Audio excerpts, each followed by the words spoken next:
Salut à toutes et à tous. C'est un chaînon manquant dans l'histoire des amas de galaxies que vient de trouver une collaboration internationale d'astrophysiciens. Lorsqu'elles fusionnent, ces très grandes structures passent par différents stades morphologiques. On avait déjà observé le premier stade et le dernier stade, mais encore jamais la phase intermédiaire. C'est aujourd'hui chose faite. L'étude est publiée dans Astronomy and Astrophysics. Astronomie, astrophysique, cosmologie, astroparticules. Ça se passe là-haut, par Eric Simon. La plupart des galaxies vivent dans des amas, des groupes de centaines, voire de milliers de galaxies. Entre chaque galaxie d'un amas existe beaucoup d'espace qui est rempli par du gaz chaud qu'on appelle le milieu intra-amas.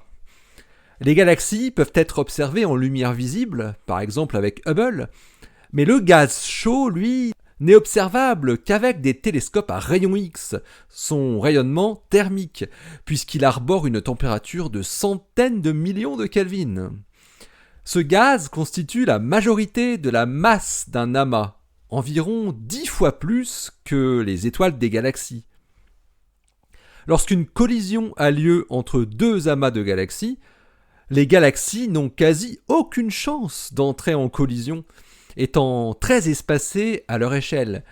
Mais ce n'est pas le cas du gaz, qui, lui, entre réellement en collision. En parenthèse, la matière noire, elle non plus, ne produit pas de collision. Les astronomes disposent d'un modèle qui montre comment les collisions d'amas de galaxies passent par différentes étapes et prennent des formes variées. La première phase voit apparaître une forme de corps émoussé pour les centaines ou les milliers de galaxies qui constituent les deux amas en interaction. Puis la structure doit produire des fronts de choc et se transformer ensuite en un cône pointu qui évoluera ensuite en une forme qui ressemble à une langue, avant que l'amas résultant reprenne une forme quasi sphérique, dont le meilleur exemple est l'amas de Coma. Ces différentes phases ont déjà été observées en rayons X sur différents amas de galaxies en cours de fusion, toutes sauf une, celle du cône pointu. Alors le cas le plus célèbre de la première phase de fusion, qui ressemble à un corps émoussé, c'est l'amas du boulet, et celui de la dernière phase, sous forme de langue s'étendant vers l'avant, est bien représenté par l'amas Abel 168. Les simulations prédisent que l'étape intermédiaire doit avoir la forme d'un cône pointu, et c'est ce que Xianyuan Zhang de l'Observatoire de Leiden et ses collaborateurs ont enfin trouvé. L'équipe a repéré cette morphologie bien particulière après avoir effectué une observation approfondie de l'amas de galaxies ZWCL 2341+0 en pointant sur lui le télescope spatial Chandra pendant 55 heures. Ouais, c'est beaucoup. La raison pour laquelle on n'avait encore jamais pu observer cette étape intermédiaire vient du fait qu'elle est très fugace. Elle ne dure que peu de temps à l'échelle du phénomène de fusion inter-amas de galaxies. Les nouvelles images de ZWCL 2341+0 donnent un aperçu de la façon dont l'amas du boulet pourrait changer de forme dans quelques centaines de millions d'années. L'amas du boulet s'est rendu célèbre il y a plus de 20 ans, car depuis lors, il est considéré comme la preuve irréfutable de l'existence de la matière noire. Le gaz chaud des deux amas en collision s'est ralenti, l'un des côtés présentant un corps émoussé ou une forme de boulet. Il est visible en rayon X, tandis que les galaxies, visibles en lumière ordinaire, sont déjà beaucoup plus éloignées du centre de collision, car elles n'entrent pas en collision entre elles, et elles ne sont que légèrement ralenties par la gravité. La majorité de la masse invisible, cartographiée par la lentille gravitationnelle des objets d'arrière-plan, s'est également déplacée sans être affectée, prouvant que cette masse invisible ne fait pas partie de la matière normale du milieu intra-amas. ZWCL2341+0 est quant à lui un amas de galaxies fusionnant où l'on distingue encore les deux reliques.